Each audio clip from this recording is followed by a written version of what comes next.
Flash forward to the hospital as they're getting ready for the big day. We get a little bit of a look in the ultrasound. And we meet our little star of the show. Her introduction to the world does leave an impact. And so does this gentleman. Okay, now I finally get to talk about this guy. 2 in a row.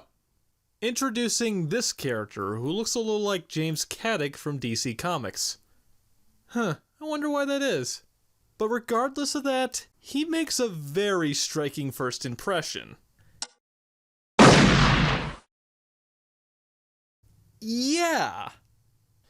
You know, for a series that's always kind of implied things that's happened, that's all I'm gonna say. And we get a 2-for-1, if that's even better.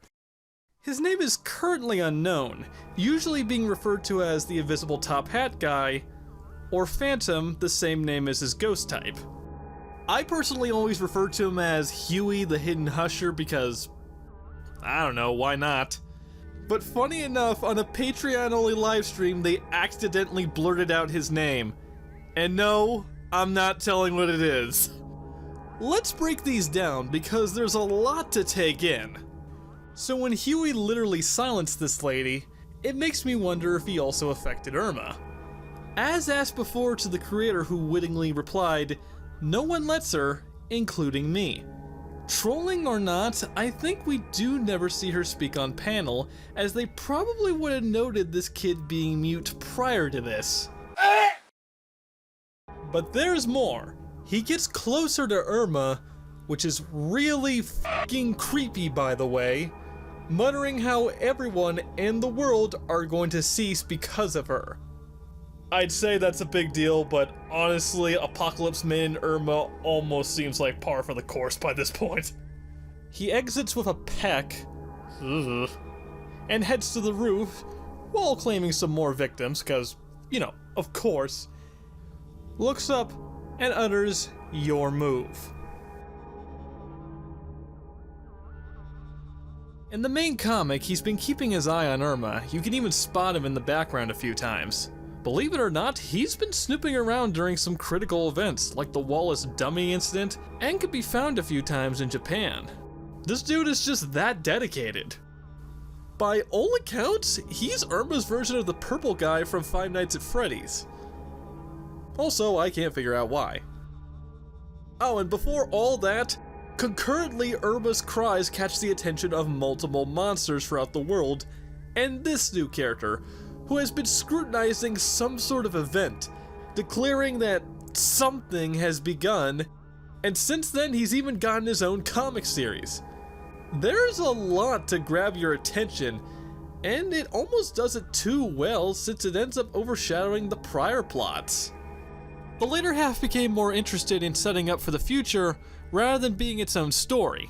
Now, while the earlier half has been focusing on some of the aspects between Emiko and Sam, it was notably more focused on her story. There's not very many details we learn about Sam, and a lot of it is very ambiguous or not even that intriguing. I was hoping maybe we would get a bit of an explanation to explain maybe he was never that easy to scare. Like all of his years of living in Blairwood, especially with all the crazy things going around, kind of preparated or dulled him from this kind of stuff. Heck, the guy is the example image for this trope. But nothing ever comes of it. Perhaps maybe the whole idea was that he's just an average Joe and this could have happened to anyone. Maybe that was the intention. Maybe they have a vision for the future. I just personally would have liked to see more, since Erma and Sam's relationship seemed to be pretty underdeveloped at the moment. But there's another thing. This story really doesn't fit into the core idea that Erma originally brought. That's why the other arcs worked. How do you babysit a ghost? What happens when the ghost isn't able to scare anyone? What if the ghost is into something more cutesy and is afraid of anyone knowing while being antagonized by a bully disguised as a close friend? Heck, how about when another supernatural force is presented for the ghost to face? She may not be the full focus of the story, but it still plays into the idea of a ghost living in normal society. The parent story is called Spirits Bloom, but it's not really a spirits story. It's your run-of-the-mill romance with a disapproving in-law plot that just happened to be yokai. That's one of the reasons why so many people remember Erma's birth. It still plays within the core principle that the series is known for.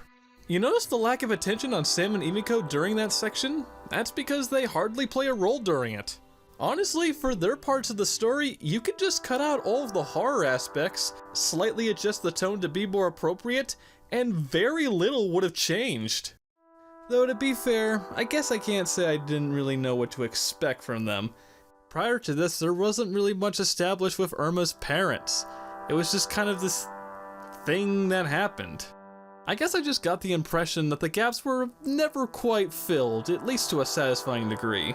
And honestly, maybe the creators didn't know how to flesh this out either, given the demand, and this was just the best they could come up with. At the very least, we did get some pretty entertaining lore at the hospital, and it is nice to see baby Erma. As said before, the writers likely do have an idea for where they want to take this in the future, and are more concerned with that over one YouTuber's complaint. All in all, Spirits Bloom isn't my favorite story, but it's definitely got some highlights in there, and I can see why some people would enjoy it. Maybe you'll find something in here that I didn't, all the more reason to give Spirits Bloom a read. Anyway, I hope you enjoyed this video. You know the whole YouTube algorithm thing, like, comment, subscribe, ring the bell, check out my Twitter, check out the other videos, be sure to send me feedback, you get the picture. I'm Mr. Game Guy, have a nice day.